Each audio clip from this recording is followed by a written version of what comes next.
Just getting into the music. Were you gonna dance too? Yeah, it was getting into the music, man. It's freaking. He was getting into the group. Well, welcome on this Wednesday evening, as tomorrow officially will be the first day of spring. So technically, it's the last day of winter, quote unquote. But welcome. The hell is that? I mean, it's already going to be 80-something degrees on Sunday. So summer. I'm just gonna skip through it and go right to summer.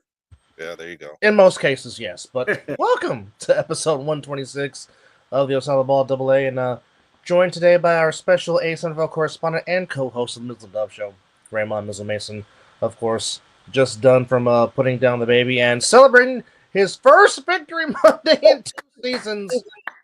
Quarterback of the Hawks, wearing the Huss Big Rob tribute, Corey Hammond, and of course my broadcast partner on Sundays, the one, the only, Mr. Chris Vera. Gentlemen, how are we on this Wednesday afternoon, and in Corey's case, Wednesday evening?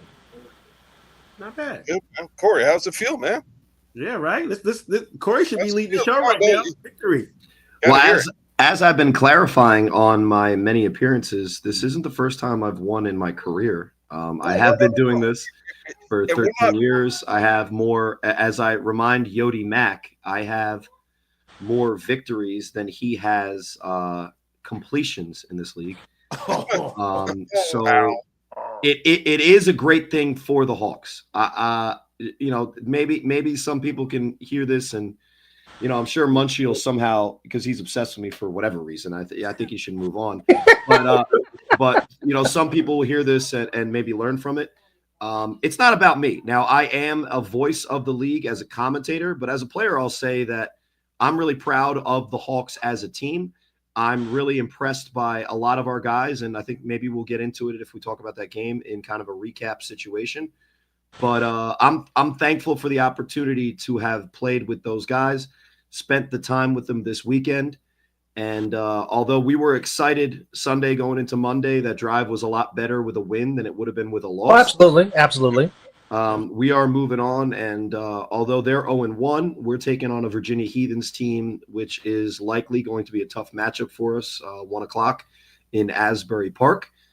And, we're moving on. Week 1 is in the books, and we have week 2 in front of us. Well, spoken like a real quarterback right there, a leader.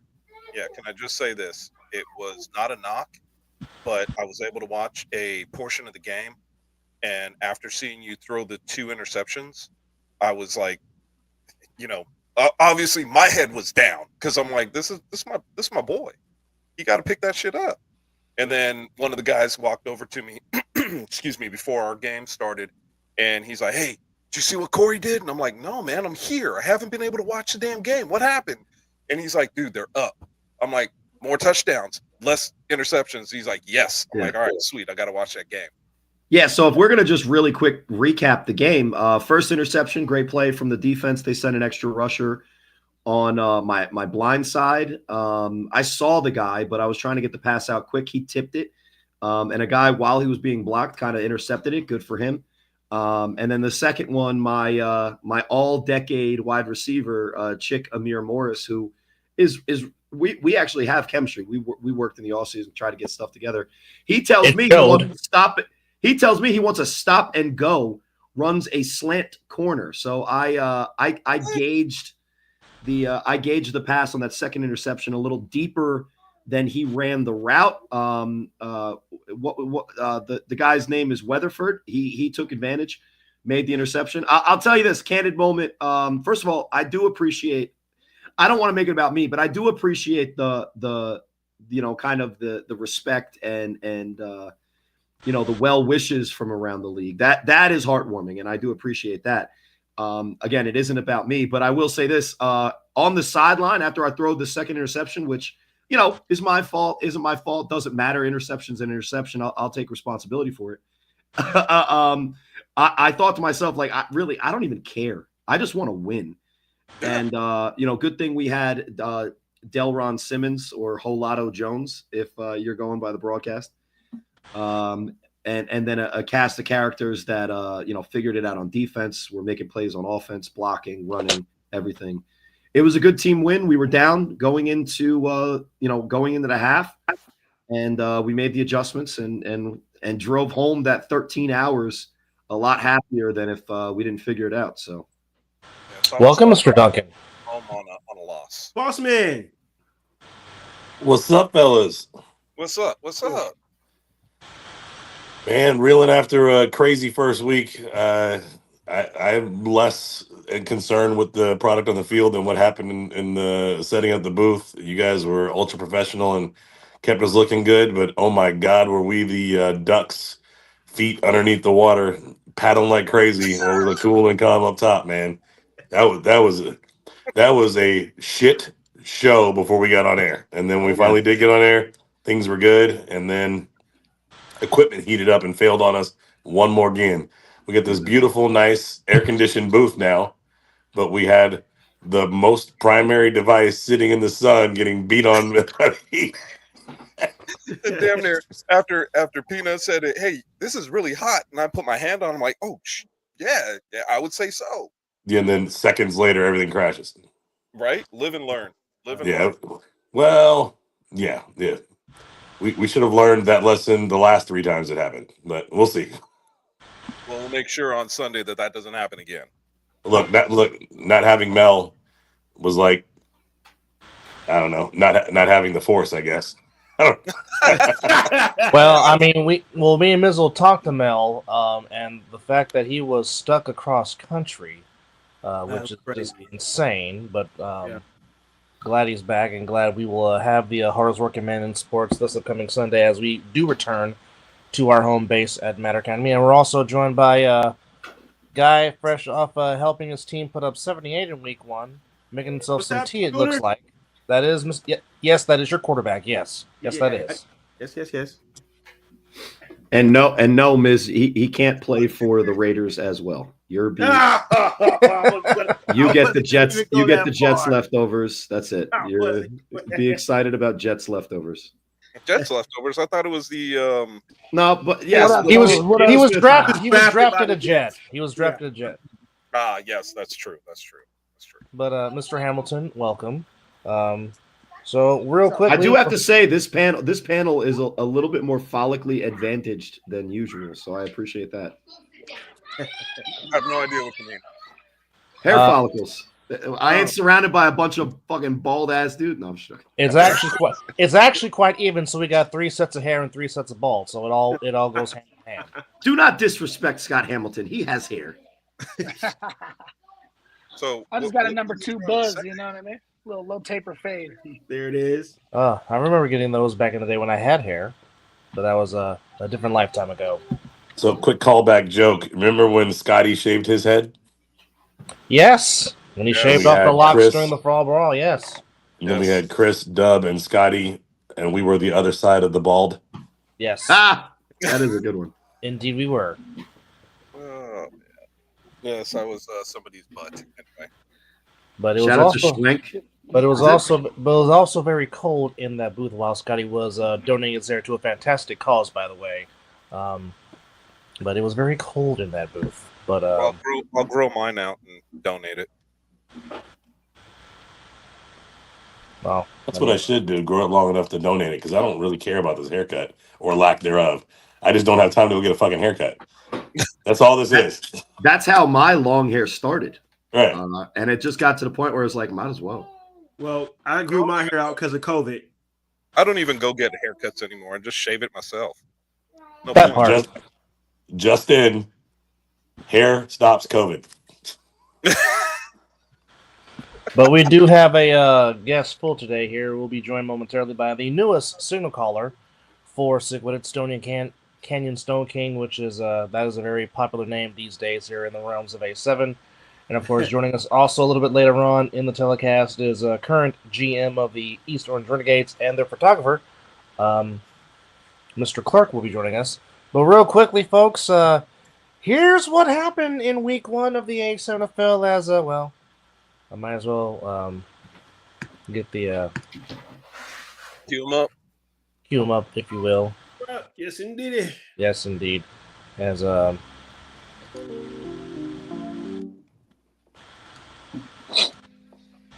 there we go. We're about to go into a slow song. Yeah, we are. But nonetheless, I see the lighting behind Scooter. but nonetheless, the Hawks back He's about to after do this. a few years off get on the board as they beat the Indianapolis Octane by a final score of 21-13, giving Corey Hammond his first win in 2 seasons. Which, no, folks, he's not won his first whole career. Stop it. But nonetheless, Corey Hammond on the board. And out there throwing out the lead blocks and everything. Go ahead with your bad self, Corey. I didn't touch anybody. Hey, Don't matter. You just need to get in the most way. quarterbacks don't. I did get in the way. That's all you need to do. That's Just all get in you the need way. to do. A screen is a screen. Doesn't matter if it touch or Hey. not. You led the way to the end. You led the There way it for a is. big block on a big play. That's all there is to it. But Yeah, I don't honestly. Of all the plays that they made that day, I don't know what they were reacting to. Like, what was I gonna do? That was before I trucked somebody, so they weren't necessarily scared of that. Anyway, keep going. Just for speed weapons in there, you'll be all right. Hawks are moving on to week 2. Let's go. There you go. But nonetheless, Hawks on the board in 2025 with a 21-13 win over the Octane. The returning Hub and the Patterson U took on the DC Buzz, but it was all Patterson U as they get the win 38-14. And they have a very intriguing matchup coming up this week in Week 2 against this team. That would be the Silks the Animals as they took care of business against the Crush 38-12. And that sets up their matchup against the U, which we'll talk about later on. Also, the Watchmen back in the game as they get the win over the Heathens 30-12. As the Watchmen try to put last season behind them and look to be back in that upper echelon in the East. But perhaps maybe the game of the day in Week 1, which went to the 5th quarter, went to overtime as the BIC and the Renegades was in a 15-round blew out the slugfest. Renegades by a point. Yes, But they the did. BIC, by way of denying the Renegades 2-point conversion for the win, get the win by a point.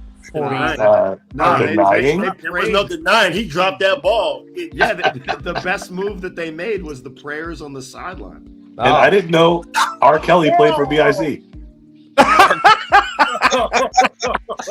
know what? I think that's more LeBron James, but I'm just saying. I didn't know LeBron R. Kelly played for BIC. This dude looked like a mix between those two. If That's Pac Money. Pac Money's back on Baltimore, so that's just their stock photo.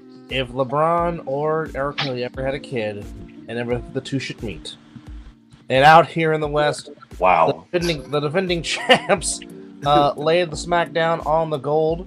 Gold do have some nice new jerseys though, but a 70 burger by the Insomniacs as they get on the board 78-0 over the Gold. And to close it out, SickWidIt with the newest edition, Mr. Kanyon Stoneking puts up a 50 burger on the Hunters. And our final score goes by a 50-12. And that was the recap of the scores from Week 1 of the A7FL. As we now bust out and bring in the poll here. That is the Week 2 edition of the official top 7 of the A7FL. As you see, the Hawks are in the spot at number 7. Sick maintains the spot at number 6. The Watchmen at 5. Silk at 4. The U at 3, the BIC at 2, and the defending back-to-back champions at number 1. Gentlemen, before we bring in our first guest, thoughts from the first week of opening day here in the A7FL as we now move on to Week 2. Let me start with that poll. I love that the pundits and whoever votes on that decided that because the Renegades lost by 1 on a drop pass to the number 2 team, they no longer belong to the top 7. Yeah. It makes perfect sense. Yeah, I It was might a sound blowout win by BIC by that point. That's what it was. Well, yeah, when you win by 1 point, you get to talk shit the entire offseason. Blowout win by a point. That's what I'm saying. I don't think the Hawks, in my opinion, are in there. Just in my opinion. Now, you could say I'm the opposite of biased, or I'm being reverse biased, or anything. I would say SickWidIt should be higher. Animals, really enjoy the Animals. I don't know how they're above the Baltimore Watchmen, just as just a basic rule. But as I've been telling, whether it's my team, when we were having an argument after the game that the Renegades should still be ahead of us based on what they were able to do, or that, these things do matter but really don't. Really, it just comes down to the quintessential top 5. Dylan, I spit hot fire. And that's hot fire. That's what this should be to people who play in the league. I'm interested to. I didn't even vote this week. I was like, I'm not even voting. But I could have bias, so whatever. But for Sick to do what they did against Hunters, I thought you guys were a top 7 team. So if Sick beat the top 7 Hunters that badly, Sick should be higher. Hunters, even though they lost, I'm sure that they're going to come in the comments and talk about how they deserve to still be in the top 10, because I guess what they had over 30 yards rushing, which was impressive. But until these teams start to kind of play each other, really, what are we talking about here? The only thing that I think was a surprise to me was that the QC Crush. I talked to Keno Thomas before the game. Now he did the whole confidence thing where he said that we're going to go 4-2 or 5-1, and I didn't confirm or deny. I just asked, "Oh yeah, tell me how so?" And he really believed in his QC Crush team.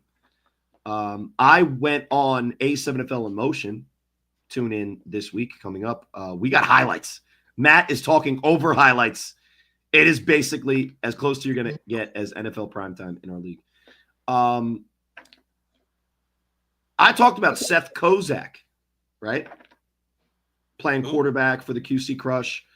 They're passing quarterback, the Chaos passing quarterback from last year.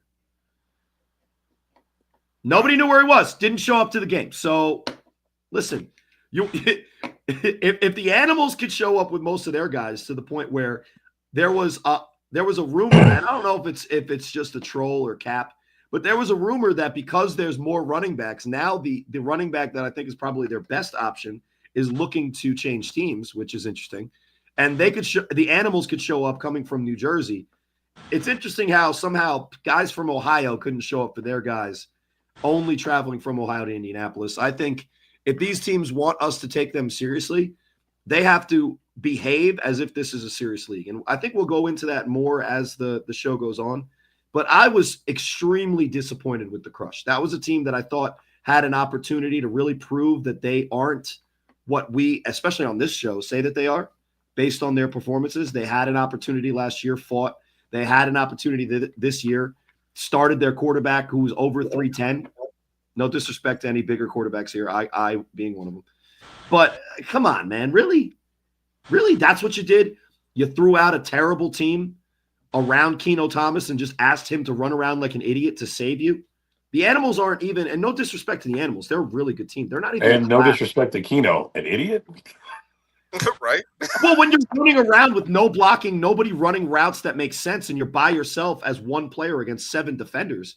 Yeah, the offensive line gave him no time to step back and make a pass. But they were running the spread offense. They were running the 94 Bulls, and I don't mean the Chicago Bulls. I mean the running of the Bulls, where Matadors were just letting guys through. Ole. But so speaking, go ahead, Chris. Yeah, go ahead. That's a pet peeve of mine. I'll get off of it. Show up. Well, Dub, shall we? We shall. Well, speaking of quarterbacks, this quarterback right here made a fantastic debut this past Sunday, donning the orange and the white of SickWidIt, and plus he is very, very, very tall, if you will. But joining us, the newest signal caller for SickWidIt here in Las Vegas, Nevada, it is the one, the only here, Mr. Kanyon Stoneking. Kanyon, welcome to the show, sir. What's going on? How are you guys? Oh, Good. pretty How you doing? Good. How you So doing? just real quickly, doing well. talk about your debut and how you think it went, being the newest addition to Sick, and talk about how you decided to get involved and come play in the A7 as your teammate, and a heck of a teammate you got there, showing you some love, and how you got the Sunshine nickname. I'm gonna call out Darren Palmer. Just because he's a white quarterback does not mean you go to the only white quarterback name that you know. His name is Kanyon Stoneking. He does not need a nickname. Just call him by his government and let him get out there and throw you the ball, Darren Palmer. Come on. All right. So how did you get that ridiculous nickname? Hey, you only get the nicknames if they like you. Yeah. That part. I went throwing with DP, just him and I. And after we got done, he asked me, he said, "Do you have a nickname?" And I was like, in college, they called me Sunshine. And he's like, "I like it." He's like, "I like it." So It's them. Then what college Yeah. did you go to? I went to Fort Scott in Kansas, a JUCO. Nice. It was very terrible, very not fun. It was not fun at all. Middle of COVID, it was not fun. But I had the long hair. You know what I mean? Oh, Long you had hair. the long Oh, hair. it makes sense. Yeah, Yeah, if yeah. I that had the makes long sense. hair. It was blonde. Just like Trevor Lawrence. Yeah, It was blonde. yeah. It was bad. It was like all the way. I was like down to my shoulders. Yeah, Oh man. it was a look. It was a look for It sure. was a mullet. I don't know about a mullet. I had like. It was a I'll have mullet. to throw a video or It picture was a somewhere. I mullet. don't You have know. to get you. Don't make me get pictures. Oh God. Oh, God. Lord. It was what I wished I had, but he probably had a nicer look than I did with my ratty ass, stringy ass hair. Hey, you know what? I do have one question because I got to put this to sleep. Are you 6'6" or 6'7"? I'm actually 6'7", 6'8" with cleats on. There you go. Lord. Yeah. Can you dunk is the other question. I cannot dunk. You cannot dunk. Okay. No. He's a pocket QB. Come on, don't make him. Jeez, Don't if make I him had Yeah, your exactly. height, if See, I had your thanks, height, man. oof. All right. They're Look, they're all knock, warming Dub. you up. This Go isn't a knock. Look at what color he is. You think he can Yeah. dunk? Yeah, right. Thank you. Hey, Somebody had to say Hey, it. Hey, Larry Bird can dunk, okay? Come on. Larry Bird smokes cigarettes and hit threes at the same time. This is And the also Larry is clear. And No. the thing about it is, he doesn't need to dunk. He could throw the damn ball. That's Yeah. There it. it is. So let's break it down because What's going on, this JP? is your first ever kind of experience with this style of football.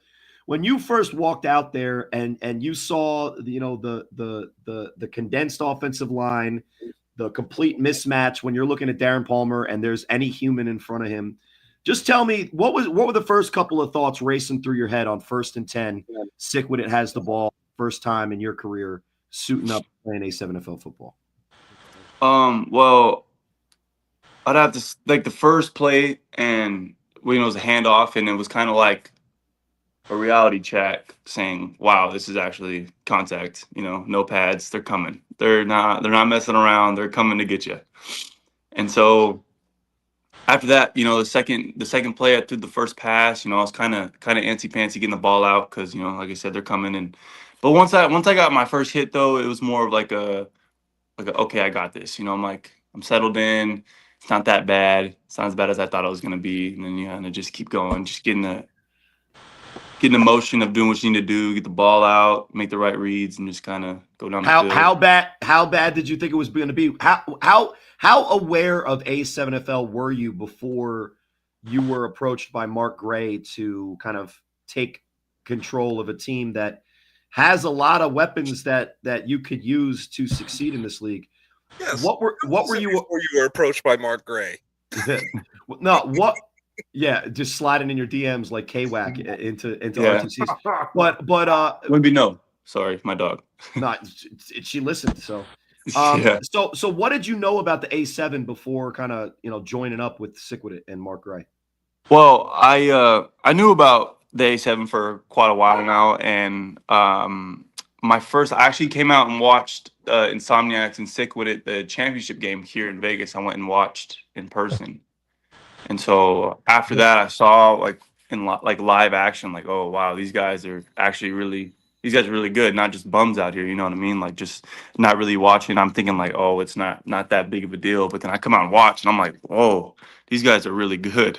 Like it's actually some competitive ball out here. And so then when I had the opportunity, when Derek, shot me the opportunity to come play with SickWidIt, I was like, I can't say no. You know what I mean? So I just kind of just took it and then started practicing, and I was like, wow, this is going to be a really fun season with DP and all these other guys I'm playing with. So yeah, I think the talk of the offseason for, at least in my opinion, the Vegas division, whether it was, just confirmation that the Insomniacs as the defending champs, adding, as shout outs to Kenny Mack in the chat, adding even more talent to that already talented roster.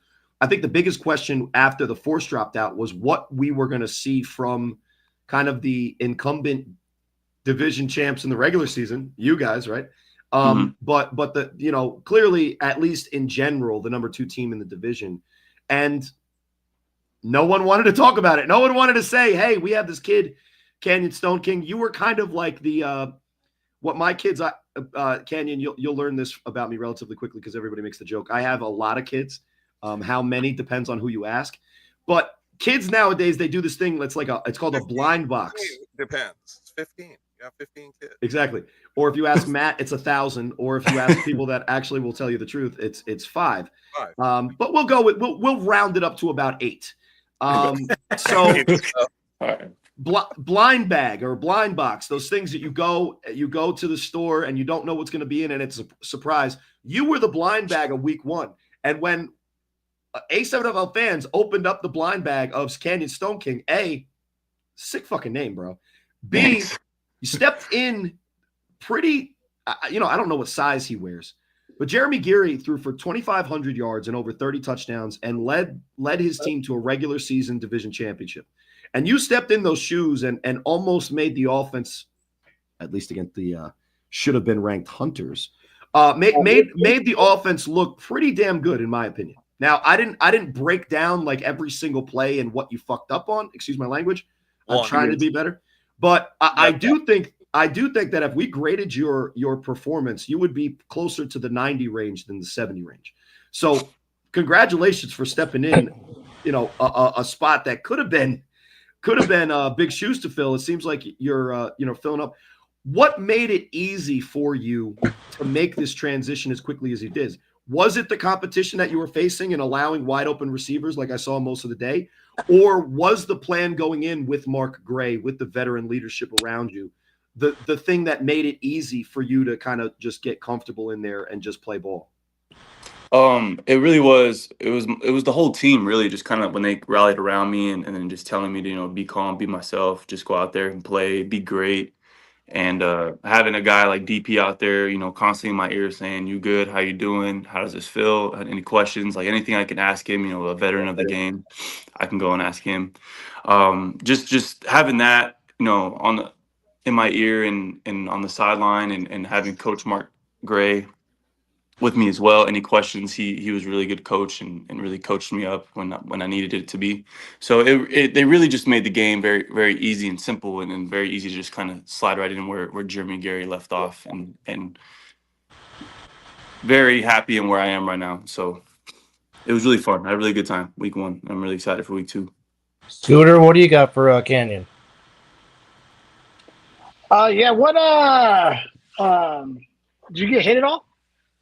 Yeah, I got a little cherry on the knee, a little skid up. All right, there you go. Yeah, I got lit up a couple times. Took any sacks? I took 1 sack, I believe. Two sacks. A question I would have for you: how's the difference of having the ball in your hand instead of taking it from under center? Because that's a different for you. It's very different. I really like it actually because that center, because like I'm tall, and so a lot of the times when it's a bad snap, it's a really long way to go down to catch the ball, and then that's a lot of time you gotta, you know what I mean? Yeah. And so having the ball in the hand, you can make your checks and like you can just get the ball out quick if you need to. It's not like you have to rely on a snap hoping it's going to be good. Yeah. So I like that. You hear that, Ryan DePaul? No snaps. Well, it appeared to me after you took that first contact. We want snaps. No, No, get out of here, flag guy. No, hell no. Then you got to have a good center. No, we don't. We have a shortage of good offensive linemen. I know you have a guy from Nebraska. I know you have a guy from Hawaii, which is always great. And I know Schwank or Stonk or whatever Schwank's name is. Swanky. Imagine Jeremiah Reeves having to have a guy snap the ball to him when they already don't block. Jesus. Kanyon, don't listen to Scott Hamilton. Kanyon, it seemed like to me, Kanyon, it seemed like to me after you took that first sack, it seemed like you got more comfortable in the pocket, and it seemed like you were ready to just let loose and just play your type of game. Would that be a right assessment to make? Yeah, definitely. It's more of just like a nervous thing, like, just like the jitters. I get the jitters out once I get hit. It's like, all right, I'm good. You know what I mean? Like, I got it out. Here we go. I'm gonna play. See, look how great protection Scott Hamilton has. Put that last comment up. Even off He's the on field, a podcast. He's on a podcast and even off the field, he gets the protection. That is his Right, you quarterback. should have seen him. My kid threw the ball. He was throwing the ball on the side. You guys couldn't see him, but the ball ended up being on the field on one of our trick plays we ran. And I screamed at my kid. You should have heard Kenny on the field actually stand up for my kid and rip me a new one in the middle of the field. Told me not to yell at him for throwing a ball on the I field. saw the stoppage. I didn't know what it was for until we saw the ball come off the field. Yeah. And then I saw you kind of adamant on the sidelines, but obviously we can't hear it, right? So I saw you adamant on the sidelines, and I saw Kenny yelling, and I'm like, okay, I meant to ask you guys about that after the game. Yeah, he was yelling at me. Hey, he told me not to yell at my son. you're lucky. You're lucky. Will Franklin wasn't in Vegas. He tackles people that enter the field. It doesn't matter what age. He thinks it's going to be a streaker. He's taking care of that. So I got to ask, nephew, just one question, and it's not a joke. It's not bad. You look like you've been practicing with these guys for a while.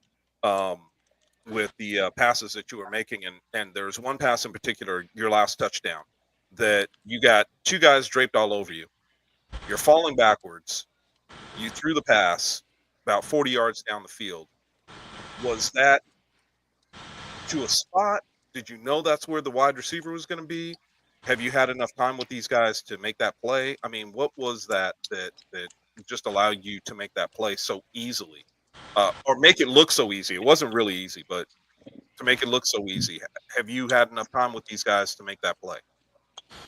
Not really. I just met a couple of the guys, right before the game, and then we talked about, what potentially could be out there, and then when we ran the play, I ran it, and then the safety came, everybody came down on the run, and I kind of just seen the spot of where nobody was, and Richardson did a great job of getting to that spot. And so, kind of just flipped the hips and threw it.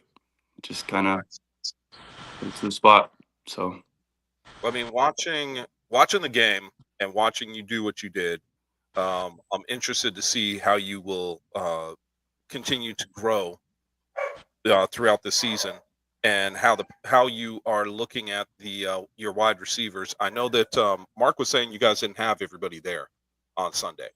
So yeah, we were missing a couple guys.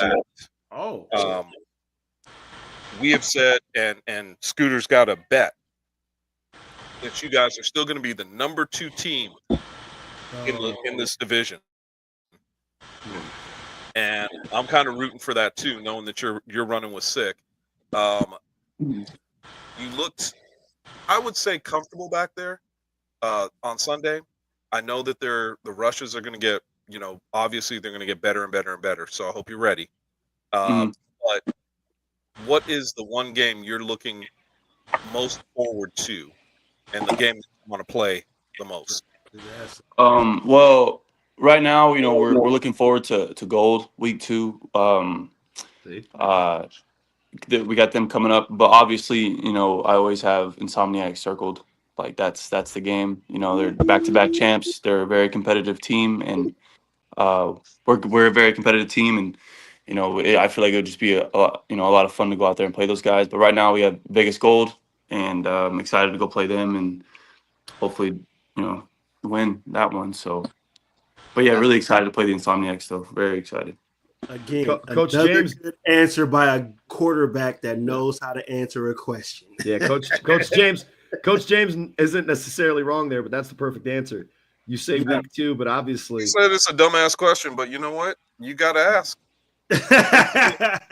Look, if you would have said, "Hey, I'm most looking forward to playing the stealth," I'd have been like, "Seriously? well, because of the bet. Seriously, He's trying to get the Insomniacs fed, maybe. I don't know. No, Hey. no, I'm saying it because I want to see where your head's at. And so people can say it's a dumbass question all they want. The fact of the matter is, football players better have a little ego. If you don't have a little ego, get off the fucking field. Well, but he answered the question correctly. Oh, Exactly. That was a great answer. Take it one week at a time. You got the gold. They'd lost by 78-0. You could look at that and say, "Oh, food," or you could be honest and they're gonna try hard to get a little bit more on the board next in week 2, and who knows exactly how good they are. I mean, maybe the reason they struggled against the Insomniacs is they weren't sure who was on whose team. Maybe. Now that's white also, on white jerseys. That's also obviously bullshit, but maybe. Yeah. I don't know. Yeah, that was Yeah, very I well don't watching white I on don't white. think 78-0 is you might have been looking at the wrong team. I'm Only just one saying. I think we ran like 18. I think we ran like 18 total plays, including extra points on offense. So Good it Lord. wasn't much of a game, guys. Yeah. that Well, was tough. well, when one of your best players is in the booth commentating, that says a lot right there. And doing PA. Well, we were supposed to have sick week 1, but Derek needed his quarterback he recruited to get some games under his belt before we play him. Oh, so that's why we got week 3 then. Okay. Mac, I couldn't agree more with you. Ego is part of the Yeah. game. If you ain't got an ego, man, you don't need to be playing. You got to be a little cocky. You Of got course. just a little bit. Just a Was it little bit. 19? Scoot, was it 19 plays on offense or was it 18? Not that it's a big difference. I'm just asking. Probably, I don't know. He wasn't counting. 8 of them were extra points. Here's the 8 thing. of them were extra points. So. I just think a lot of their points came off turnovers. I'll say that. And I agree. Half those A lot plays of were them. with cleats. The other half was without cleats. the only thing that they didn't do is score with fat guys in mass. So I think I we were like trying to take the Yeah, game big as man with serious as football. possible. We have love big big men We men were with trying to football. take the game as serious as possible. Love that. Who's Rob? Which Rob is that? Don't know. Anyway. We never got to episode 100 of the 3-on-1 podcast. That was going to be the musical episode, guys. Needs more dancing. Where is my musical? Yeah, Well, do you want wrestling themes, Matt? No. And if so, which one do you want, buddy? The great man, Ron. Well, I will say, I'll be the first one to say, you know what? It is good to see you out there. It's good to see you playing. I saw you play in high school. You know that. It's good to see you out here playing and running around doing your thing. Proud of you. Glad that you're out there playing. Welcome to the A7. Thank you. Get ready, because I can tell you right now, no team's going to lay down for you. You know that. You know that. We don't know what the stealth has. I'm going to be the first one to admit it. I'm really interested to see what the stealth has on Sunday. I want to see how they play, but you got the gold up first. Good luck on Sunday's game. Obviously, we'll be talking about it. Jeremiah, what's up, brother? Hey, you know what's crazy, Chris? You know what's crazy? I coached against this kid like a few years ago. Oh, Did you really? Well, let's dive into that. What You is can't your dive too deep. You can't dive too deep because we got a lot to go for this episode. we still got. Well, what I was going to say, what I was going to ask is because we're gonna just fucking around now, but what is your football background? You said you were at the JUCO in Kansas during COVID. That sucks. My bad. But what is your football journey? Obviously, high school. Go to the JUCO. Are you part of the flag community out there in Vegas? I played one season with my friends, just like a fun. We just came together and just was like, well, let's do one season. Went out there, played really well. Went to the semifinals and lost. And then I played a little bit with Bad Intentions, like a couple games, and then I was like, I'm good. Bad Intentions is a flag. Yeah, League. flag. So Flag how team do there. you compare kind of like the way that A7 scratches that football itch compared to flag? Because they both do kind of have the football thing, and I understand why football guys do play the flag. Now, obviously, I talk shit on flag all the time, but whatever. The point I'm trying to make is now that I'm actually Flag tempering.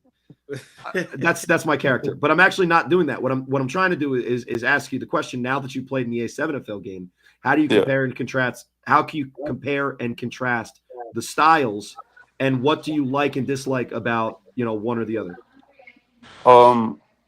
Well, flag is just, I kind of looked at it just like for fun, like going out there just with my friends, having a good time. Didn't really see a future with it. But with the A7, you have refs, you have YouTube, it's being filmed, you're having an announcer, it's real life, it can possibly take you places further than what flag can, in my opinion, if you're still wanting to grow and move up to the next level. Like if I wanted to go to play indoor, I feel like I'd have to go play A7 to go do that. You know what I mean? Because A7 is just that high level of competition.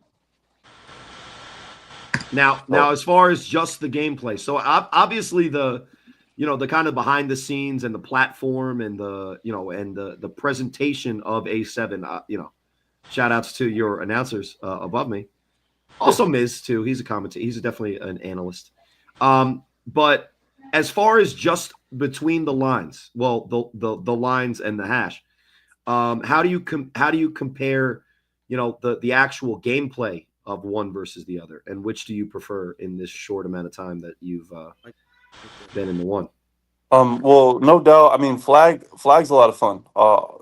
Like I had a really good time playing flag, and if you want to go play flag, I don't say don't do it. If you want to go out there and have a good time, but if what I'm saying is if you want to be serious about football, I would say A7 because it's tackle. You're in the nitty gritty. You are gonna get smoked if you're not smart. You know what I mean? Like it's not just I'll pull your flag. Oh, that's it. You know what I mean? Like it's like get the ball out or you're getting smashed. Yeah, it's the way that I describe So, it is the guys who talk the most trash are the guys that are only willing to go out there and touch your hips like it's an 8th grade dance. But listen, by the way, Vegas community, I did not prep him for that question. That's just his honest answer. But he is 6'7", so he's not out there trying to, play with I got something. the Before Duchettes of the world, the 5'3" quarterbacks, 125. He's big enough to play tackle. Go ahead, Scooter. Yeah, now you played high school football at one of the better schools here in Vegas, and you went to play JUCO. Do you think like the preparation as far as getting prepped for an A7 game is similar to like high school? I mean, I know for me, Good question. from a coaching standpoint, even a playing standpoint, it feels like I feel like I'm back playing high school football again, or even college, small college ball. Can I just stop before you answer, Kanyon? Because I'm sure it's going to be a great answer. Why are we always interrupting Scott's fucking mealtime? This poor guy. And by the way, Scott, the pour of the sour cream, especially good. And the question just rolled off the tongue as you're preparing your feast. So listen, I gotta take some notes because that was elite. So anyway, Kanyon, the question was something to the effect of yada yada yada, like high school. Tell me about it.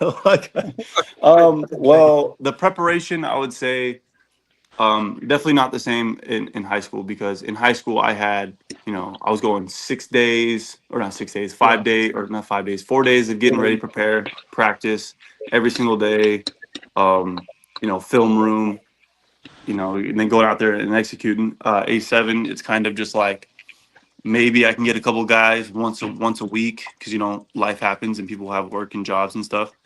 And so kind of just like maybe I'll get a couple guys once a week and we'll talk about it. Maybe we'll see something, but kind of just, staying loose, getting the feel of the game and then just going out there and play. Really, that's that's really the look I've gave it, in week 1. So What that would be my answer. what high school did you go to for those that don't already know? I went to Liberty High School. Oh, a Liberty Patriot. Yep. And how many years of eligibility do you have after JUCO?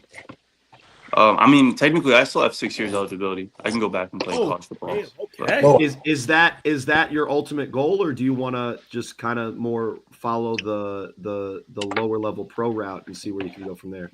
I haven't.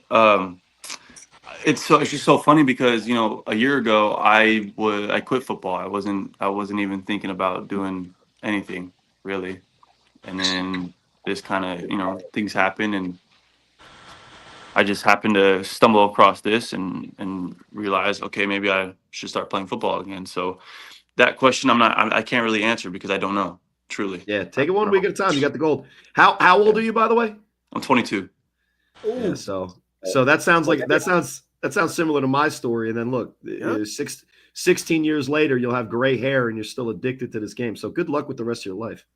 Thank you so much. No, man, no, seriously. I will. You're about a foot taller than Corey, so don't worry about it. Hey, You're foot taller than most people, bro. I'm 6'1". My girlfriend's taller than me. 6'1", you lying damn, ass. he said his girlfriend is. Well, He's- good. he's You're not gonna lying. have His you're gonna have girlfriend was tall at the kids. game. His girlfriend was at the game, and I walked outside, and I'm like, so I hear your Canyon's girlfriend. She's like, yeah, and I said, how, very nice to meet you. Introduced myself, and she stood up, and I was like, shit, sit back down, please. Please sit back down. She is all of. I thought she was 6'3". Canyon says she's 6'4". Kanyon, not that you have anything to worry about, but what I will say is I wouldn't bring up your girlfriends on the other side of the ball. Ask Jordan Davidson. Anyway. Jordan Davis. Anyway, I'm just saying. listen. Oh fuck! Oh fuck! Yo, but hold on. You got to understand, his girlfriend plays professional volleyball. I was gonna say, of course she plays basketball. She's But not yeah, even listening to volleyball. this right now. Yeah, professional volleyball. She plays for the Vegas Throw. She's pretty cool. All right. It's pretty cool. Well, young man, I cannot wait till I got to Vegas to come meet you. You are your first game was spectacular, and it'll be a pleasure when I get out there to come shake your hand and watch you play live. Absolutely. And did Mark Gray give you the little tidbit? Like all new quarterbacks, what I tell them, because the biggest difference of the A7FL, strategically, schematically, is that when you go from like a traditional 5-man center guard tackle line to a 3-man line, 2 linemen, 1 tight end, or 2 men, the angles that the defensive ends rush you are wide, especially when you play the Insomniacs. Well, it's tighter. Now they're gonna start wider than the tackle, tight end, or whoever's out there, but that pinches the pocket in a little bit closer. So I saw it because I still do it to this day. That rhythm of the 3-step drop, or the I know in spread offenses it's kind of like stab, crossover, hitch step. But what I would do is I would work on either going from a pistol so you can get that natural rhythm and you're not too far back in the point of attack, or work on that climbing in the pocket thing, because that is the biggest adjustment. And if you can handle that, you could take care of the defensive end, getting around your offensive lineman easily because you're too far back. You're going to probably have a very, very relatively long career in this league, my friend, because I liked what I had to see. Thank you, Corey. I really appreciate that. Thank you. All right. Well, you can catch him on the Other than that, sideline. you're probably already better than me, so just take care of your own thing. On the sidelines for SickWidIt this season, rocking the orange and the white, Kanyon Stoneking. Kanyon, we appreciate the time, and best of luck week 2 against the Gold. Thank you for coming on, sir. Thank you guys so much. Have a good day. All right. too. Also joining us from the east side, if you will, he is the photographer and the general manager of the East Orange Renegades and a former ace of a player in his own right. Mr. Ron Clerc is now joining us here on the other side of the ball. Ron, thank you for joining us. We appreciate the time. How are you?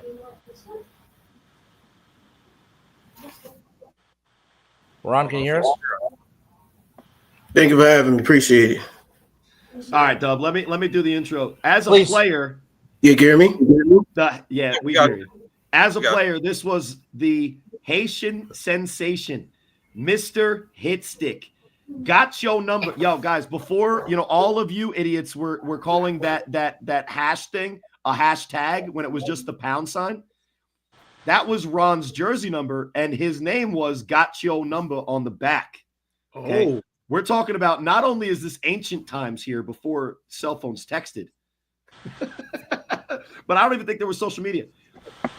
Mr. Hitstick himself, Ron Clerc, one of the hardest hitting safeties. And if you watch his highlight that Ryan put together from probably like 2016, a lot of guys have quit this league because of this young man. And now, I don't know, pissing me off specifically, you're going to the team that I just left and installing a flag team and making them look pretty damn good. I know you guys lost, but how are you feeling after week 1, my guy?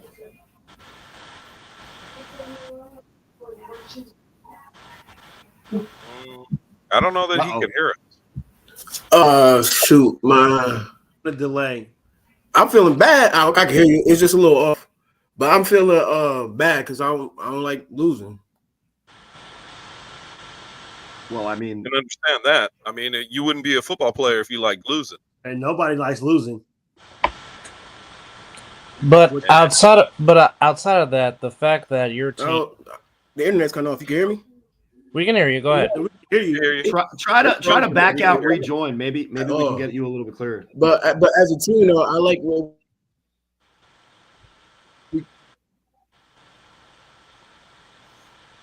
hold I love technology. on. I'm gonna leave and come back. Because All right. Yeah, You come back in. definitely gotta love technology. Trust me, I know because my co-host. Let's not get started about dub and technology because we can do a whole 3 hours just talking about technology and all the times it has pissed me off. But hopefully Ron Clerc will come back on and talk about. If you guys don't mind, just a filibuster, I'll do a little story time. The hardest hit I've ever seen in the A7FL, it was Ron Clerc. Okay, I was on his team. I played offense at the time. He was playing defense. And it wasn't even a tackle. We were playing the Baltimore Cobras, right? So this was before the rare breed and the Gators existed, but the Baltimore Cobras. And their quarterback at the time threw an interception. Now, I don't know if Ron will remember this, but Ron got in front of the guy who picked it off. I'm pretty sure it was Bullet. And he got in front of the guy who picked it off, and he cracked back a guy on a block, a blindside block, so hard, I felt my feet shake, and he did it across the field. The sound that man's body made from Ron hitting him was worse than any sound that I've heard in live action during anything. And I've heard people's bones break. Good old days. And that just goes to show you the type of animal this man was out on the field. Like I said, a lot of guys quit A7FL because of Ron Clerc. I'll tell you what, I know that sound only because the first time that AJ hit Keno versus Chaos when we were in Cincinnati. Yeah, welcome to the A7. Yeah, it was the same kind of bone shaking, and I felt it in my feet, and I'm like, dude, I don't know. This sound was like a meat sound. It was like taking a bat to like cattle. Ugh, yes, disgusting. Oh, I had to look at it twice because I'm like, did that just really happen? Well, that's how I felt seeing Scott and Henderson and RTC and Henderson meet up in Bullhead. I'm like, oh wow. Ooh, yeah. Ooh. And I heard both of those. Not live for Keno, but I heard both of those. I was prepared and used to it. Back in the day, Ron, you remember when we did the study with the mouthpieces? Yeah. I heard you for the safety. Ron was not given a mouthpiece, and that was intentional. Ron was not given a mouthpiece. That was intentional. When we did the safety study, nope. He's lying. I got a mouthpiece. He's lying. No, they threw that one out, bro. They threw mine and yours out. They did not want that info. That was gonna break the data. So, Ron, on the outside looking in, just tell me what you saw from your team performance-wise. I mean, even though, yes, it was a losing cause, but the fact that you took a very good BIC team to overtime and practically had a chance to win the game. Just What stands out from your team's performance against the BIC this past Sunday? Good question. What Doug. really stands out is I have an actual team. They've been playing with each other for years, so they have chemistry already. They're not a bunch of athletes put together and I say, hey, let's win. They're 9-man national champions, and their play proves like they can hang. But we came up short. Mikey dropped the ball, hit him right in the hands. No excuses. Should have caught it. But it's just a crazy game, man. It was hurt. It hurts. It really hurts. So with that the loss you take, what do you guys build from that game that you can take into week 2 to build? Even though it was an L, because you guys played a tremendous game. A drop change, a catch changes the whole outcome of what we talk about. But what can you take from that game to build into week 2? Keep doing the same exact thing we're doing. Take what the offense is giving us, defense ball out, and corners going to have to play a little better. I'm not gonna tell you that even though we were missing a lot of people, the people that played had to show out. Some did, some kind of messed up, but we're basically gonna stick with the same game plan we have right now and keep going because it's not broken. It's just we had to drop pass. You played a tremendous game that day. It just sucked that an outcome came the way that a person dropped the ball, but that is a good answer. I look forward to seeing how you guys bounce back after this week. Thank you, appreciate it. Yeah, oh yeah. So for those of us here on the West Coast that really don't get the chance to watch you guys, except perhaps when the game is over, who are some players from your roster that, for us out here in the West, that we should just watch and pay attention to and watch just watch what type of impact players that you have on your team? Pay attention to serve the quarterback. That man, Yes. he's a real quarterback. Yes. He's a real quarterback. He's not an athlete that throw. He's a real quarterback. Smart, understands the game. Yeah. He's like a sponge. Like he's not the type of person that tell you like, I know. He'll listen and do his thing. Why? Another person. The big man that he's big. He's big and he's light on his feet. Why? And truthfully, our whole D line, they're coming. Like, that's all I gotta say, man. They're hungry. Like I'm not even talking to be cocky, to be none of that, but like we want to make a name for ourselves, and we're coming. Talking about Anthony Service, and I already said that I'm going to talk shit on him because he's not going to show up week 2. But we'll get there. But some of the guys that are now entering the A7FL, my generation of quarterbacks, it was funny. Me, Bobby, and Ryan DePaul, Bobby Newman, we were talking before the season how, I'm just an insane person. But that first wave of quarterbacks, there was a lot of really good guys. And I'm not even including myself in it. We're talking about guys Real like pocket passers. Nemeth. We're talking about Woog from the Immortals. We're talking about, fill in the blank. And I'm not gonna spend too much time on that. But now that there's a shift, right? Huff is kind of the last of those great quarterbacks in that first wave of A7. And it's almost like in the NFL, it's almost like mirroring the NFL, where we lost Tom Brady, we lost Drew Brees, we lost Peyton Manning.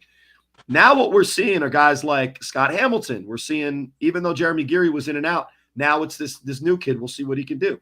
And now last year we get David Tender. This year it looks like Anthony Service, who was 12 for 15, I think really, really close or over 300 yards passing, had the rushing yards probably close to 100. And I don't remember a initial kind of like debut performance as Madden statistically as maybe even Sterry Codrington when he put up 400 passing yards and 100 yards rushing in his first ever start. I think it was now 4 years ago. What are some of the things that you saw in Service coming in the flag leagues that you knew would easily translate into a new league for him, but something that you're very familiar with in the A7FL? The simple fact that he's smart. You watch how he plays the game. If you throw something at him and it doesn't, and it's working actually, it doesn't like. If you take away the deep ball, he'll go short. If you take away the short ball, he'll go deep. If you take away both, he'll run the ball. He's not going to be too hard-headed and trying to force anything. He's going to play smart. And that's what I like about him. And he listens. Even when things ain't going his way, he'll listen. He's like, oh no, whatever. No. Most quarterbacks, when things don't go their way, you can't talk to him. You can talk to him, and that's what I like about him. Like he's a sponge, and he'll take it in and produce. How serious is he taking A7? Very, We talked about it on the phone. very. Week 2, Y'all, he's a gone. lot of people are saying because they're flag guys that are not. But the thing is, they take this very serious. The only reason why they're missing next week is because the schedule changed. The first schedule matched their schedule, so we were good. We weren't gonna miss no games at all. Schedule changed. They can't go back and just switch things up. It's not his fault, but I respect them for that. But they're definitely taking this serious. They're not missing any games after this. After this. So week 2, you without the TMU guys, you have to figure out a way because winning against BIC would have set you guys up in a really good spot. 100%. But losing, and now maybe that was everybody's kind of like hypothetical like chalk or whatever. But losing, being 0-1, now having to face maybe the toughest opponent that for week 2 is the travel to get out there and the attendance of who you're going to have. Not having the TMU guys, I know who it is, but what do you see in your chances of coming out of Ohio with a victory against an Octane team that I just saw last week? That's the thing. TMU is a new team. The guys I got going are vets. They've been in A7. They understand what's going to happen. They know what's going to come their way. So I have nothing to worry about. I have one of the quarterback that won me my chip is going to be the quarterback. I respect him. I know what he's going to do. Say his name. Don't just like CP, baby. Yeah, all right. C Pizzle. I trust my boy, yo. No one's ever called him C Pizzle. C Pizzle, my boy. No one has ever called him. That sounds like a pause, bro. Pause. No one's called him Pizzle. That's my guy, bro. That's my C guy. Glizzy. Like, what are you saying? What? CP3, Corey Price. CP3, Corey Price. CP third eye, him. I trust him. CP third eye. That's actually, people do call him that. Yeah, I trust him. He's a vet. He's smart. He understands the game as well, and I know he could carry the team on his back if he has to. But I gave him pieces that can win us the game.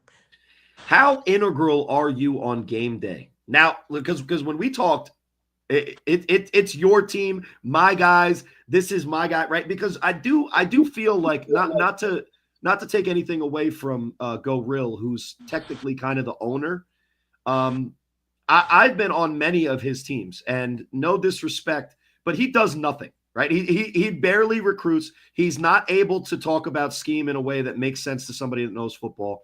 How integral are you to this itineration of the Renegades when it comes to game day and the schematic performance-based stuff that you've kind of like moved from player to now you're in the front office?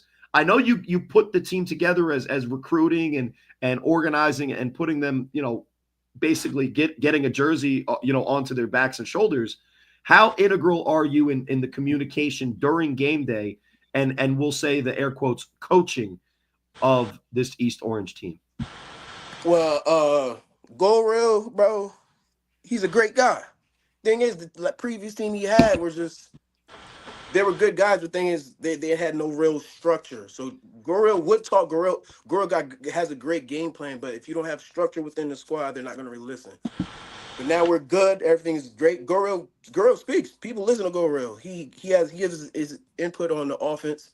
I do my input on. I don't run the defense, but I do some of the defense. I have an offensive coordinator, and we just work together from there. I make sure, because you can't do everything by yourself. You have to do everything as a team, and that's what we're doing. I helped I made an offensive captain, a defensive captain, and we work from there. We all talk to each other, and I have say so. Everybody else say so. There's no I in team, and we all just talk. We all work together as a family. How did you get into the photography aspect? Me, that's my business. I have an LLC. It's me, photography. And when I first opened my business, started my business, COVID hit, and flag football is the only thing going on. And there you go. So, for those that might want to get your services, where can they go to inquire? Hit me up on Instagram, Clerc, CLERC _ENT. Same thing on Facebook. Reach out if you need me. I got you. Yeah, I got you. I'll give you he's the he's content. contracted. He's contracted to the NFL flag league, so he might be busy. He's not going to take. You know, if you need a picture taken a game day, it's probably going to be Steve Ashmore, and who does a great job. Or if you're apparently an Instagram model, he continues to post women that aren't he's not dating. So good for him. No, not you. I'm talking about Steve Ashmore. Clerc, listening comprehension. I'm talking about Steve's got a ring too. That's what I'm saying. But all I see are different women that are not his wife. That no, I'm not trying to. He's funny. They play flag. Ooh, careful. Flag. No, they do not. I don't think that these ones. Yes, they do. Flag. No, for you. Not. We're talking about Steve Ashmore. By the way, Steve Ashmore also, he wants to race you in a 40. Oh. Now this is going back 3 years. I'm not slow. What are you talking about? We can race. He fell the first time he did it, so you'll probably still win even if you jog. Are you sure that Steve wants to race? Yeah. What? In Bullhead, he kept asking where Ron Clerc was. That is true. Somebody kept telling me somebody named Steve was asking for me. I'm like, what? Yeah, he's in New Jersey. What are you talking about? That is true. Somebody kept saying somebody named Steve kept asking for me. I'm like, and then what? Steve was like this, Corey, you want to race me? I'm like, no. I'm slow enough as it is. I would not hear the end of it. He was in the comments to see if he comes back in. Nah, he will. He will. Time out. I was watching that Insomniacs game. They was up. What, they beating that team 70 to something. They ran some funny pistol play. Was that is that in the playbook, or did y'all run that right there and then? He left. Question. The person that can answer that question. You're gonna have to wait from the Insomniacs back in. But the head coach is still in there. So James, if you're still in here, bring on coach. Because I said, bro, can you answer that question? That was funny. I was watching that like, wow. That play was about as bad as what the Kansas City Chiefs did against my Raiders when they ran that ring around the rosy play. Yeah, no, that is exactly what happened. That is exactly what happened. Yeah. I was like, wow, man. I'm like, they couldn't have practiced that. They couldn't have practiced that. They had to play like just make it out. No. The Insomniacs, pretty much whatever they run, they practice it. That's bullshit, Miz. You're shooting a bail. They'll come on this show and say that they don't practice. They just show up and play. So I don't believe you're either the reason you're why either dry switching. Hold on, Court. The reason why I say that is because the championship point that they scored last year in Ashbury in the championship game, they said they practiced that. Yes, so that's what I'm going off. Look at the comments. Wait. Hold on. Coach said right here. Yeah. Yeah. Oh shit. Okay, so I stand corrected. Yeah. Okay. No. Okay. Do they have design plays? Yeah, they've been playing with each other for probably at least half a decade now at this point, right? I'd say years. Years. No, I don't think Ron, Jordan Davidson, Cookies and Milk in the chat. Jordan Davidson's he's on the Octane. Shout out to Jordan Davidson. I saw him this weekend, did a jersey swap with an invisible jersey. He's coming to Vegas. I guess that was cool. He was in Vegas. Now he's back in back in the Midwest. But he's asking if you're going to play because CP3 is. Bro, if I wasn't booked, because I'm booked that Sunday, I would. Damn, you making your team go out there? You're not even going to be there? Bro, they switched the schedule up, bro. I got you. Week 2, I would have been late to that game because I'm filming like 20 minutes away from Asbury. Right. So I'd have been late to the game, but then we got to go. I'm like, man, they switched everything up on us. You're going to be hella late to Ohio. Unless you're driving with Troy. Oh, my God. Troy make that 2.5. Bro. All right, so you guys know Mr. Incredible? I think I've heard of him. Yeah, Troy Smith, Mr. Incredible wide receiver. He goes by a lot of names. But anyway, so driving out to Indianapolis, after picking people up, stop and go to the bathroom, it took 13 hours. Whatever. Troy got there in 8. That means he drives like me. No. He ain't fucking Gotta around. be careful. You drive that fast. You might go back in time. Yeah, he hit a wormhole. Again. He got turbo boosters. 13 hours is too long to be in the car. I'm sorry. Mm-hmm. Yeah. On the way back, it was like 7 a.m. We were all grumpy with each other. Yeah, I wonder why. Jordan Davidson Jordan's trying to get the scouting report. He's looking to see if Dondre playing too. Of course, Megatron playing. You gotta go. Of course. Of course. With his Energon cubes. Given that I'm an 80s baby and I'm a Transformer fan, Megatron, what a fucking name. I'm sorry. That is a name. Yeah, but He's a freak of nature, bro. No, stop. He stole that from Calvin Johnson, right? I don't care. Stop. Megatron is a name for anybody. If you're going to name this Megatron, you better be a beast. Right. Bro, and he's enormous. He'll throw the ball off on kickoff, on throw off, and still get the tackle. Yeah, then he'll go on defense and get the sack. Then he'll go on offense and score. I'm like, bro, I got to get you some help, man. He plays in other words, of the snaps. The only thing he doesn't do is return. He is filled with Energon, is what he's trying to say. There it is. He's not evil, though. Full of something. He's not evil. Doesn't matter. He still is filled with Energon. He says weird like pause type stuff. That's not his energy. That's in the chats only. Okay. No, it's not in the chat. It's on the line of scrimmage, loud as hell. They hear it in the booth. Like Scott McCorkle. Worse than Scott. Worse. Asgardian. Worse. Oh, wow. I can't repeat. He be saying some crazy stuff, bro. He be saying some crazy stuff, bro. I know we've been a little out there and a little crazy. We have to bring this back in, put it back on the tracks because we have games to pick. Because we do have games on Sunday. So let's get this back into shape and where we need to be. And we're gonna have to say goodbye and move on to the upcoming games. Mm-hmm. Thanks for having me, fellas. Clerc, who you got? Who you got? SickWidIt Gold. SickWidIt.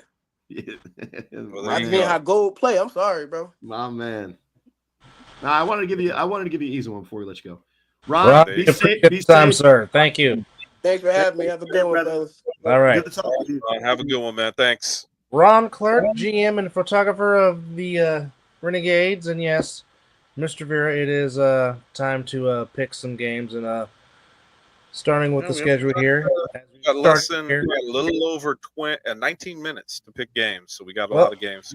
Here we go. Speaking of Asbury Park, New Jersey, it is Corey's beloved Hawks of the Old Bridge of Man taking on the Heathens of Virginia, and obviously Corey is not going to talk about his beloved team because. Yeah, actually, you know what? I think that you guys will be better at picking the games than I will. So what I'll do is just to stay agnostic.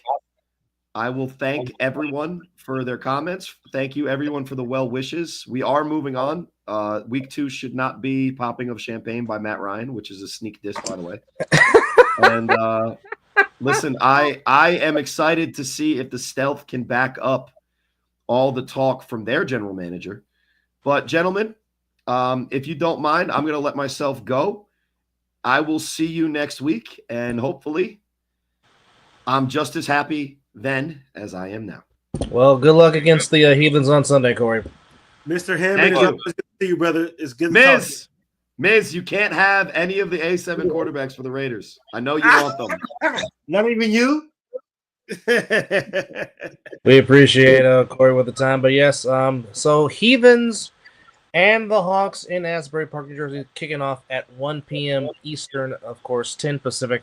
Of course, all games you can catch on a7fl.tv. But I'm going to ride the Hawks momentum. I like the rapport that Amir Chick Morris and Corey Hammond are developing. I think I'm going to ride that. I think Corey Hammond will be on the 2-game winning streak and have a second consecutive victory money. I like the Hawks in a close one. I think it's going to be, I'll give them a touchdown victory. Well, the way Corey was out there throwing his body out there, trying to lead block, jokes aside.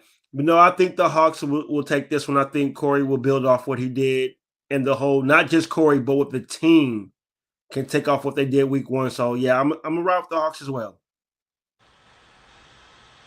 Score prediction? You don't have to give a score prediction. Just what do you think they'll win by? Well, I said by a touchdown. I think they'll win by maybe I think they'll win by 10. Okay. Where's your lead? All right. Nice. For me, I will also go with the Hawks. I think that it's going to be a close game. I think it's going to be come down to extra points. and I think that they yes. will win. I think they'll win by 3. And Cam says he has the Hawks by a point, 27-26.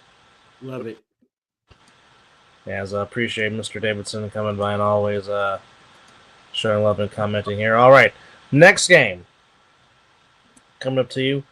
Let's go to the 1 o'clock games first. So the other 1 o'clock game, coming up is the as aforementioned Renegades and the Octane. Obviously, the Octane coming off a very valuable performance against the BIC, albeit a loss. The Octane had a lead. Say that again, Chris? I said, you mean the Renegades versus BIC. You said Octane versus BIC. I'm just going on what the schedule said. It's Well, the no, Renegades. you said that the way you said it. So it is the Renegades and the Octane in Cincinnati at Woodward Tech. That's also at 1 Eastern to Pacific. The Renegades coming off a inspiring performance, but falling short to the BIC. And, of course, the Octane had the lead at the half against the Hawks, but the Hawks came back to get the win by 8, 21-13.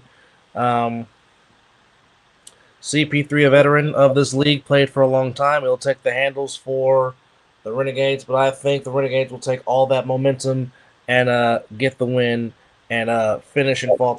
They will get on the board in 2025. I like the Renegades. I'm gonna back you because I think they should have won week 1, and I think they'll take that momentum, especially hearing what Clark said on the. What's the point differential? You can't just say you're going to take somebody. What do you? Oh think no, I wasn't gonna. I was leading up to that. I was getting there. Okay. I think the Renegades will win by 2. They'll keep it. It'll be close, but I think they'll win by 2. Okay. Dub. I'll say by 4. I think championship points. I think the championship points will play huge dividends in this one, big dividends, as it did in the last one against the BIC. Yeah. Okay, you guys are going to think I'm disrespecting somebody, and I'm not. I think the Renegades win by 14. All right, he has calls double digits. So basically, by what you're saying is that, this is the way I'm looking at it, and that is that BIC is nowhere as good as they were last year, because you're saying the Renegades, who played them and lost by a point with a drop ball in overtime. Yes, in overtime, and you're saying that the Renegades are not that good, or BIC is not that good, one of the two, and going against the Octane at the Octane. Therefore, you're saying that, and this is the way I'm interpreting this, is that you're saying that the BIC is not that good because the Renegades took them to overtime, and Octane must be that good because Renegades are only going to beat them by 4 points and 2 points. No, I'm more going to say the Renegades are going to beat Octane by 14. I was going to how the game was played. The Octane, not saying BIC is not good. I was saying more that the Octane was very, very competitive in that game. And to take BIC, who was a good team, to overtime, and the way it ended, I'm just thinking that the Octane can take off that momentum and take it into the next game. Not saying neither one team or not is good or not. I think that game was very competitive, but that catch, like I said, if he makes that catch, we're talking a whole different dynamic of how we're talking about this show right now. So I'm just going off of what I saw watching that game.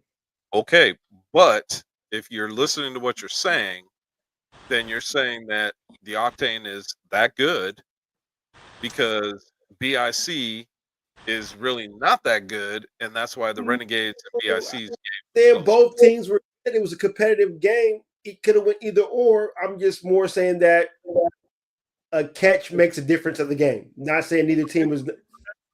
And I'm saying that the Renegades are going to be hungry because they lost that first game. That's all I'm saying. I believe they're going to take off what happened last week, and they're going to take it into the next week, and they're going to. And that's why I believe that it's going to be a 14-point spread. I love it. Well, Ryan, to a degree, you're correct. However, we're West Coast based, so we really don't know anything about. We really haven't had the chance to watch them play. So, what are you trying to say with that? And the little stuff that we did saw play, again, they took the team that was the runner-up in last year's championship game, took them to overtime. And just getting a feed from what Ron Clerc just said on this show, Yep. we're not saying we're not saying that the Renegades are not good. From what they did this past week, they possibly could make a run, especially with the players that Ron Clerc Should just have mentioned won. on his air. They should have won the game. A They lot of should have people are saying won. they should have I won the think we're game, giving them but credit. a tough ball happened. I think we're giving them Guys, credit. y'all don't have to back up your comments because realistically, you both picked the Renegades. I Yeah. picked them too. I'm just thinking that the Renegades are going to win by 14. That's all I'm saying. 100%. Right, wrong, or indifferent. That's just what I'm saying. Well, that's why we play the game, isn't it? Exactly. It is. What's the next game on the docket? All right. We have the Watchmen against the Buzz in Baltimore, another 1 p.m. start. Watchmen versus who? The Buzz. The Buzz. So DC Buzz lost to Patterson U by what was the final again? 38-12? 52 to 14. Double digit 52 loss right there. Okay. So I'm going to go with the Watchmen. I think the Watchmen are going to beat them. I'm going to say that this game is going to be a little bit lower, but I'm going to say Watchmen by 21. Cam, I disagree with you. I think it's going to be a little bit more than that. Yeah, I got the Watchmen about a little bit above 14, maybe like by 20. I'll follow that, Cap. I got the Watchmen at least about 20. All right. Next up on the list, coming into the 4 o'clock schedule. In Cincinnati, the BIC on the road, taking on the QC Crush. BIC by 20, man. So are I'm asking, is QC Crush going to? No, BIC is going to Cincinnati. This is killing me. Why first month or first weekend, and all the East Coast teams travel to Indianapolis. Now second weekend they're all traveling to again. That should piss off BIC, and I think BIC is going to make a spectacle of this. I'm saying BIC by 21. Yeah, I said I had BIC by 20. I agree with you on that one, brother, for sure.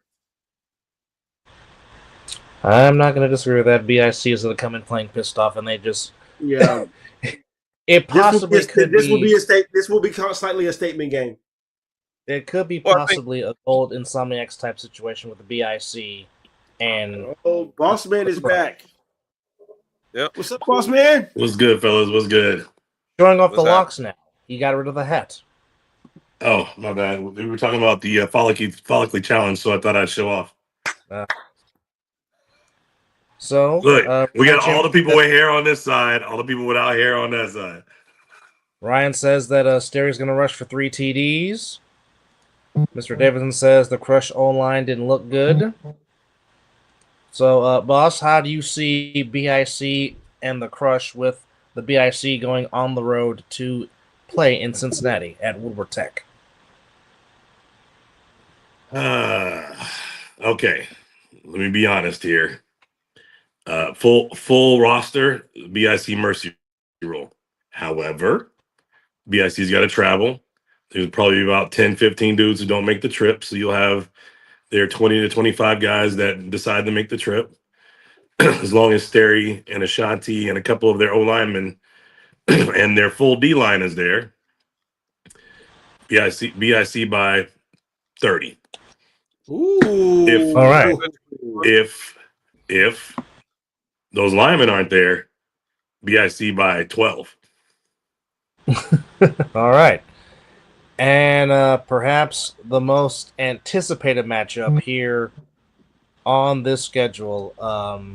Somebody's O will go, but it is indeed the Silk City Animals taking on the Patterson U. What time is the place open? I'm gonna go Patterson U, and I'm gonna say Patterson U by 12.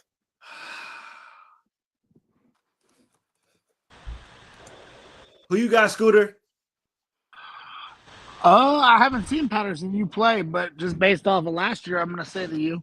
I don't think Silk City's that good. I think teams aren't playing them the way they should play them. I mean, they're still only rushing 2 or 3 guys at him instead of sitting in the house like teams did against me, and the dude's just running around like a circus back there.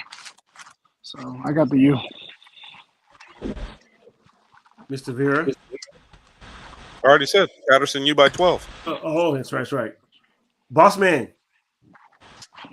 Well, look, Silk City played defense last week. That was a new thing, but it was also against the Crush team that we just talked about. So we'll say the U by 2 touchdowns, 2 scores. Dub. The U by 11. I mean, as much as I love watching the Animals play offensively, this is still the Patterson U, and Huff is still back there slinging the rock for the U. I mean, as great as Tinder is, I can't go against the magician that is one Mr. Huff. I just can't. Tenderoni. And you know what? Huff might have something to say about people calling David Tender the best quarterback in the league. Ooh, see, stole my little bit of thunder right there, boss man. I'm gonna go with extra motivation. I'm gonna go with the U as well, and I think I'm gonna go with the U winning by like 10. I think Huff, like as boss man said, Huff might have something to say about this game and try to lead his team to a big victory. So yeah, I got the U as well. It's also his old squad. He made Silk City actually viable. There it is, a little bit extra, extra on it. It's Patterson on Patterson crime right now. But hey, guys, real quick, I heard there might have been some questions about some things that happened last week while I wasn't here, so I want to make sure that we had a chance to get those asked if there were, and if not, my bad, I must have heard wrong. No, clear them up, boss man. No, I don't know what they were. Oh, did we have anything that was I don't recall anything that was asked that was not answered. I think we answered pretty much. Answered meaning Chris Vera made some shit up by figuring out he might know something when he didn't. That doesn't count. So if there was anything that was asked that you went in your bag of tricks for. No, there was nothing that was asked out on the thing as far as what was going on or nothing. It was just game talk, and that's been it. Yeah. Right on. There's no questions that was asked about the gameplay or nothing. So, well, you would know the answers to that. I mean, structure, setup, shit that you guys aren't involved in that I have to handle on that I handle on my own. That type of shit. Yeah. Okay, cool. All right, continuing on with the. Go ahead. Did we preview the stealth and they're joining and talk about their roster? We haven't done the West Coast yet. Oh, okay. Well, my bad. Didn't mean to interrupt the good shit you had going on. Yeah, no worries. But speaking of the stuff, they are our 1 p.m. game as we do return to the home base. That is Matter Academy. The 1 p.m. game is the Vegas Hunters taking on the Silver State Stealth, the triple S of the ASNFL, if you will. And, of course, the bet that was made between Lee and Scooter Hamilton for Scooter's ring and dripping soul food for the whole entire Insomniacs roster. Here we go. I think we should let Scooter lead off with this. Go ahead, quarterback. Yeah, I'm taking the Hunters. I'm taking the Hunters by a touchdown. And if the Stealth lose, he's going to owe me some money because that already puts them not in second place. So I'm going to take Hunters. Oh, okay. Well, Mr. Davidson likes the Stealth by 15. And Derek, I think this question is for you from Canada's Cowboy. How do the playoffs work this year for the West? Do we all make it? All right. So there's 2 scenarios bumping around. If you're calling the second half of the season the playoffs, then yes. But basically, it's a 3-week play-in to determine the 5 seed who ends up dropping out after those 3 weeks. So I guess if you consider the second half of the season the beginning of the playoffs, then absolutely it is everybody makes it. But in all actuality, the fifth seed, the last place team, drops out unless the wild card shit that they're talking about happening with another team or division outside of Las Vegas joining our playoffs. Nothing set in stone, but if it does happen, they will enter our playoffs as a 2 seed, and then only 2 through 5 will then be involved, and then 1 will have a bye week. We'll shorten our second half of the season setup, so 2 through 5 will play each other to drop down to 2 teams, and then when the 1 has the bye, and then 1 will play 4, and 2, the team from the other division, will play our 2. So last year would have been whatever division versus Insomniacs that first game, because the Insomniacs were the 2 seed going to the playoffs. And then Sick would have played Pit Bosses if this was last season.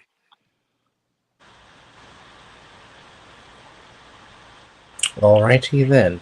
Who do you like in the Stealth and the Hunters matchup?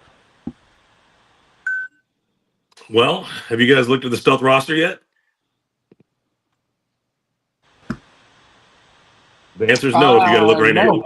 now. I haven't. Send it to me. Send it to me. It's public. I mean, a7fl.com/team/silver-state-stealth. They picked up Jeremiah Branch off the force. They picked up Phillips from the force. They grabbed Yella Peasy, who's probably second or third best defender on the secondary in our league. They got Delion Walker, Jay Juggin as well. I mean, they got some dogs there, and everybody's not signed up yet. So just based on what I saw from the Hunters last week, they should be the third best team in our division, and they did not look like it last week. So I'm not sure what all that was, or if Sick is just that good. But based on that, I think it's going to be a tight one. I'll give the edge to the Stealth in a last second win, but.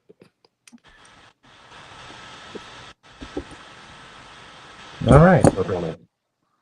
That's where he's at. Cannabis Cowboy says OTT.2 with a barbecue cook. Sounds like a rhyme. AKA OTT with a line, which would have made them a hell of a lot better. They picked up G Herd too. And Yeah, G's supposed to be playing tailback, not quarterback. Yes, running the rock, if you will. That was one of the people I meant to bring up. G Herd at tailback was, my understanding, an absolute stud in Mojave High School. I wasn't around to see all that happen, but the legends are what they are. And who does Stealth have as a QB? I believe he said he had Tannehill. Kyle Tannehill as his quarterback. Okay. I take it back. Hunters by 6.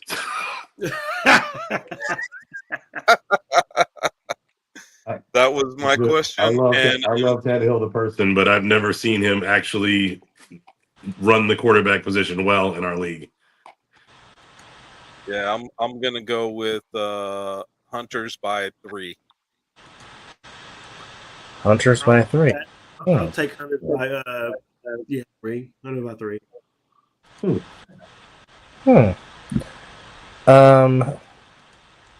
I'm going to say a close game. Tannehill's not signed up, so I don't know that that's who knows. I mean, they still got a couple more days to get their people in, so we'll see what's up. They also got one of the guys from LA who is making the drive up every week. Oh. I like the Stealth by 2 points. I think winning 2-point conversion will be the difference in the game. Okay. There you go. All right. All right. Got 5 people signed up as a safety. Oh, wow. All right, last game of the day before we put a bow and a wrap on episode number 126, closing it out. It shall be the Vegas Gold taking on Sick at 4 p.m. Yeah, I got Sick by 20. You got Sick by what? 20. 20? Okay. Yeah. I got Sick winning for sure, 30 plus, but I think Gold get their first touchdown against them. That was the question. will the Gold find some points on the board? They might find pay dirt, but I still got sick. Just see Stoneking having a pretty good game. Yeah, I got sick with the mercy rule. I think the Stoneking Palmer connection will continue to develop, but also I was very impressed with Siobhan Richardson and how he played. He made a very nice game on Sunday, so I think the rapport between him and Stoneking will also continue to get better as Sick just continues to find people to plug in and help contribute. Is that the dude that caught the other passes from? Yes, number 14. What's crazy is that guy played in a few tournaments with me in flag. I thought he lived in Utah. I didn't know he lived out here. Oh, Devon Richardson. Yeah, Vaughn. All right. Stick with it. 50-6. 56. There's no back-to-back team named. Pittsburghers. There's no team named Sick with It playing. It's Sick with It. So if it came across as sick with it, it was sick with it, is what I said. But it came across as sick with it. My bad. But 50-6 doesn't change the score. For a mercy roll. What you got, boss man? I'm with mercy roll. I don't know how many they'll put up before. I don't think it's going to be 78-0 or even 0, but I do see a mercy roll. I think the goal got a couple more weeks before they start putting it together. They got some changes that they're making and trying to figure some things out. Yeah, it's very hard to try to establish yourself when you have to run the gauntlet the first 2 weeks, taking on the two best teams in the division. That's hard. It's hard to do. I'm saying though, luckily for them, they do get the two best in the division out of the way before. Yes. And now you can build. And if they can hold on to their team and everybody doesn't quit from having a first two games being 158-6, right? If you don't lose your whole squad behind that and kind of knuckle up for the remainder, the top three are the three that are going to make the playoff in either version, top four in the other version. So as long as they hold tight and regroup, and I know Jeremiah is doing a damn good job recruiting and cleaning up the dirt. So I got high hopes for the goal. I started the season saying no game's going to be a walk in the park, and clearly I was proven wrong last week. So why you got to put it up twice, Dub? We saw it the fucking first time. I didn't put it up twice. I mean, he's still mad because I didn't put up the midget comment. We're playing with small cars? But he mentioned the midget and got mad because I didn't put that comment up there. I'm only light skinned. What can I do? Yeah, so what's that, Chris? I said midgets are midgets. Midgets are cars.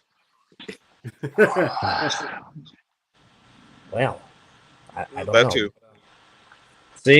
See. I knew it. I knew that was the comment he was talking about. Exactly. That part. But nonetheless, appreciate Ron Clerc from the Renegades for coming on. Appreciate Kanyon Stoneking for coming on. Hang on. I got Scooter on the line in front of everybody. I want to ask him some shit since I don't get a chance to talk to him about football very frequently. What's up? I'm here. Yeah, thank you. So what was the biggest thing you saw improvement-wise in the goal? Because I heard you guys talking about they did get better. Obviously, the score didn't yield that, but what was it you saw that made you think they got better? I think the fact that they just have more players, is beneficial. I think they picked up some solid guys, guys like, Calvin Deloney, Burns. They had some kids that can catch the ball, there were some guys, I just think they lack, no knock on Reeves, but I just think they lack leadership. You know what I mean? You can't throw the ball in bounds on a punt. Like you did it 3 times in a row. You know what I mean? Just little things like that, not that we wouldn't have scored, on offense, but you're giving us free touchdowns at that point with some of the guys that we got. So, and I honestly don't think it was that they were super bad. I just think we got even better and then we didn't slack off. You know what I mean? We didn't really play around until the third quarter. Yeah, y'all were foot on the gas the first half for sure. All right, so the follow-up question to that is William Carswell was on the gold last year and got no pub. He steps onto the field for the Insomniacs and might have been the MVP of the day for the Insomniacs coming onto the roster. What do you, the difference just opportunity and having enough dogs around you so you can play free? What do you think was the difference? I think a lot of it is just putting him in a position to be successful. Like the dude, like a lot of people don't know because like he plays flag too. I didn't even know he played for the gold or kryptonite. Like I didn't even know. I just seen him on the flag field. And my buddy Tim, who plays with us, he was like, "Hey, I need you to pick up my youngster Will for A7." I was like, "Who's that?" He was like, and he pointed to him on the field. And this dude like scored on Danye on an extra point conversion to win a game against us in flag. And then I just was watching him like strap some stuff up, and like he just kind of brought some like tough ruggedness to us, like to his game. And I was like, all right, we need this kid. So in the chats, like in our leadership chat, a lot of our guys were like, "Wow, we don't need another receiver. We don't need this guy." I was like, "Hey, like, look, we need this guy." Like I'm telling you, like we need him. And he showed up to like our first like little team meeting we did like 2 weeks before the season, and like he caught like these 2 passes, and it was like, "Oh, okay, this kid can play." He's gonna be nice for us, especially defensively at that DB Start spot. grooming Munchie's replacement, right? He's saying he's done after the season. If y'all want another one, right? Right. You need somebody to throw to because you're not leaving, right? I don't know. We'll see. Oh boy, a chip will change everybody's perspective. Look, he's in here flexing his broadcaster muscles, so he's got a fallback plan. I see what's going on. No, I like being a part of the show. But no, he's a good football player, and I think he would have done better on the gold if they had a guy that could throw the ball and they had a line that could protect a guy to throw the ball. We'll see. I mean, he didn't catch a pass from me, so he caught it from the other guy though. Yeah, he made an impact. I mean, and if you guys watch the interception, it's kind of ridiculous how he picked that ball off. I mean, his ability to break on a ball and run his feet is crazy. And what's even scarier is nobody's seen him next to Davik on each side of the field at receiver. So it's going to be tough matchups. Great. Yeah, hands. anybody that wants to stack the box against us with no safety we're going to have a field day for sure. All right, and then the last thing is, you guys talked about the big rookies that you were picking up this year. The big dude that we were seeing the information on didn't make the field this year. Who's your rookie of the year for the Insomniacs this year? Oh, that's a good question. The big dude definitely should be here. He's in LA right now. His son's actually supposed to be going to Gorman, so he should be out here pretty shortly. But I mean, as far as just impact wise, like you guys seen Prime. Prime's another kid that can impact the game. He was kind of a last minute pickup. He's just kind of one of our young guys that play flag with us, but he's just such a good team kid. I think the guy that's going to make impact is Moses Smith on the D line. The dude's insane. He is built. My God. He just finished D2, right? Yeah, he just got done playing college football. Yeah. You could tell the guys that like take football serious because I walked out to the field at like 12:15. He was already out there in full like stretch mode, like warming up, like full dynamic warm up, and it was like, oh, this dude's for real. Like, I knew he was when I seen him do a one-on-one in our little team meeting with Kenny Mack. Was like the first one-on-one like O-line versus D-line, and they went at it. And I was like, oh, all right, we got something here. I love to hear that. Well, hey, congratulations on stacking the deck one more time. I think everyone from Vegas is expecting an Insomniacs repeat aside from what Sick might be able to pull together after a season of figuring their shit out.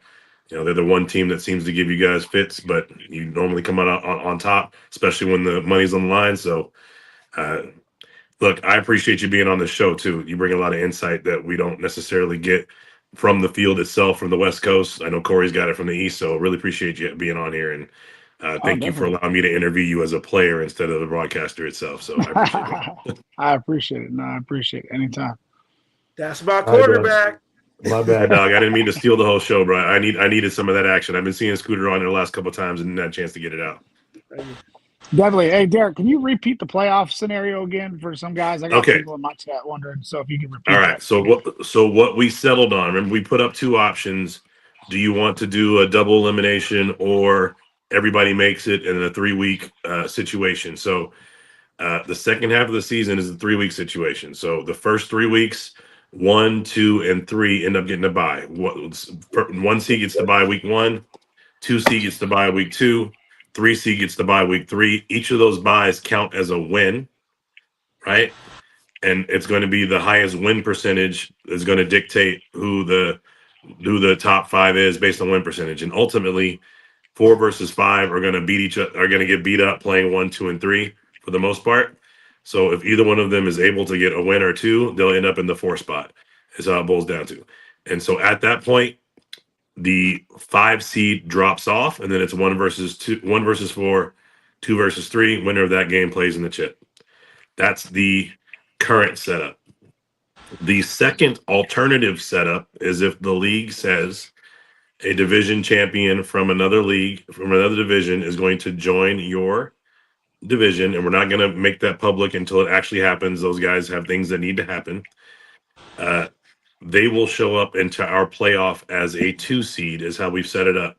So ultimately, instead of dropping the 5 seed, the week before, the 1 seed will get a bye, and 2 will play 5 and 3 will play 4, leaving 2 remaining teams with our 1 seed, and then the team from outside of division shows up as a 2 seed, and then 1 will play 4, 2 will play 3, and that team from outside of our division will have to come to Vegas in back-to-back weeks in January. So January 1st, they'll play our 2 seed. January 8th, they'll likely play our 1 seed and have to be able to repeat a win should they get a win versus our 2 seed. So, is that June 1st and June 8th as opposed that's to January? correct. Okay. June. Did I say January? Yes, you did.